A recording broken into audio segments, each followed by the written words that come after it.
Stop that.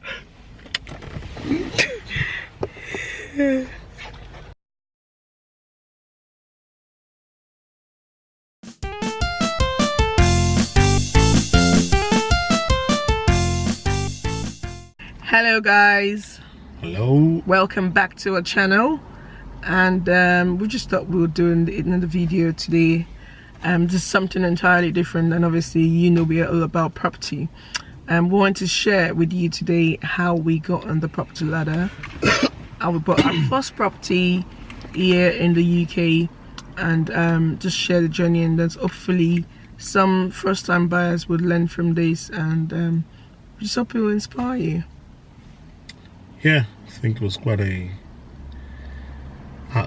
I really not planned for. I mean, when it all started off, we were not planning to buy a house when the old journey started. It wasn't something we're thinking about.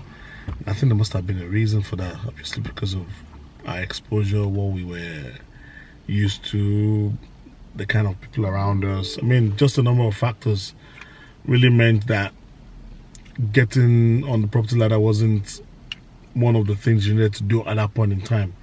Yeah, I think one of the things that I was going to mention was, I think it was a myth that we had, and there are actually two myths in our stories that we had that sort of stopped and blocked us from doing this sooner. The first one was we were told at the time, because when we bought our first property, we were not British citizens, and we were told that if you have a visa, you cannot buy it, you can't get a mortgage. And because we were not financially well enough to be able to buy the property up outright, we just we needed a mortgage. We needed a mortgage, so we just thought we just never even found out. So it's just one of those limiting beliefs. One thing I would advise anyone is make sure you research and get professional knowledge, professional information about anything you want to do, because a lot of people have picked up certain naysayers. Naysayers. And I mean, to be honest, you really can't blame those people. It's just whatever their experiences and what they've heard.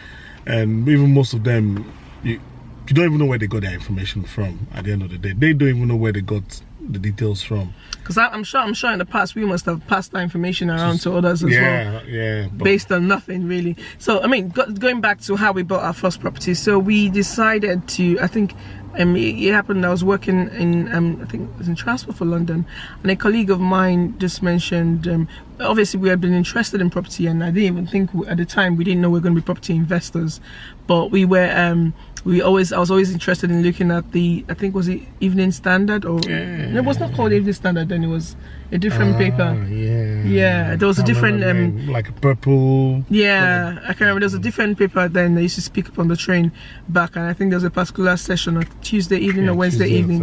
That you would have they'd show different homes, and I used to like to look at them, but it was just admirable, far-fetched. You never thought it was possible at the time to be able to do it. So I think I was chatting with a colleague of mine at work, and it was like, do you know you can he started sharing about how he bought his property, and was saying how we could buy our property with less to no deposit. No deposit, and the rest of that. I was like, ooh. And he was just saying, I was like, oh, okay, I'll check. I think immediately I went on the internet, I googled it, but I was like, oh, fine, it's nice, but we've got visas, so we can't get this, and that was it. But that, I think we literally just shelved that idea at that point. But for some reason, I can't remember how we now got it, but there was something called London MyChoiceHomeBuy by London Quadrant. Yeah, London Quadrant, housing, and they had an evening, an information evening that we decided to go along to. That was in Lewisham. Can you remember? Yeah, I remember that day is still very precious to me, because it was when everything changed. And we went to the London information evening by London Quadrant, and we told them our situation. We are migrants with a visa. We're here to stay long term, but obviously it's a process to get there. We're not British citizens. How do we do? And this came back to our second myth. Now, my job situation meant that I was an IT contractor, and I thought at the time, again, secondly, because I didn't have a permanent job, I couldn't get a mortgage. Now, that is not true. Yes, some banks need you to have a permanent job, but there are lots of high street lenders that will look at you if you're an IT contractor. Yeah. Again, that was the second myth we had, and we just didn't bother to check because we thought we couldn't get a mortgage because we're contractors, and we didn't have a British passport.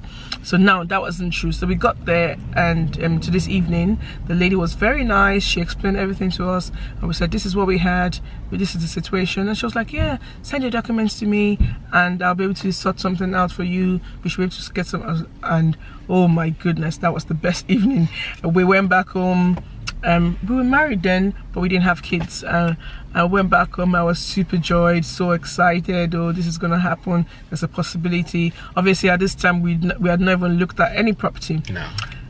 So she sent us to a financial advisor. Yeah, and I think she just said, go look for a property and come back with the price. Yeah, I think we went to the financial advisor. We went there and he looked at our document, our earnings and everything, and he said based on this, they could give us a set they could give us an amount of, we could get an amount of the mortgage we could get, and that was in Dartford in Kent. Remember, that was the first time I think we went there. Maybe not the first time, but anyway. So we went to this place and we got educated on what we could get. He told us the banks that would look at us as a contractor and with the kind of visa, how long our visas were, and the rest of that. And so we got the go ahead. Now we went to next stage was looking for a property, because we used to live in London at the time. Get for a property that would be able to, that was affordable, what we could earn. Yeah, that was quite a bit of a long search, but I think it just sort of cut long story short. So that was probably one of the evenings or so. So we have been looking at loads of properties, and because we're familiar with London, I think we're looking at a lot of properties around London, which is quite pricey. Areas, that kind of. And I think one evening, Toby. Yeah, just logged on to. It wasn't even Rightmove. It was one other property search engine back in the days. Zoopla. Wasn't Zoopla? I don't think it was Zoopla. There was a different one. Yeah, I remember. It was just one. I can't remember the exact actual name now, and I probably just sorted on the price level, and this house just jumped at us, and that was it. Yeah, so we went viewing. We went viewing, and I remember going there. I was like, "Oh my goodness!" The train was lovely. It was the C2C train actually. C2C train. Yeah, and everything was just quiet. Just looked. I think it was just that's when I knew that I was not made for London. Really, it was just the hustle and bustle. So everything was just so serene and beautiful. And I was like, yeah, Toby, even before we go to property, definitely we're gonna go for this. So we looked at, we viewed a few properties in the area. I mean, I loved the area anyway, so I was like, this is definitely it for us. And the property we ended up buying was lovely, very spacious, beautiful, compared to where we're coming from. And we said, yes, we want to go ahead. And we decided we put in an offer back and forth.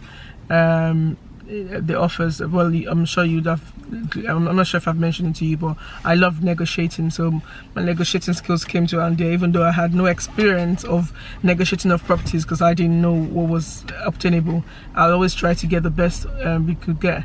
So I think we negotiated, we agreed a price. Now the downside was then when we put the documents through to MyChoiceHomeBuy at the time, because they were going to help us with the deposit, with part of the deposit, I think. They said the products that we were going for had finished. Discontinued. That it was discontinued. I was like, don't you tell me this now. You've literally made me super excited, and now you're saying it isn't possible anymore.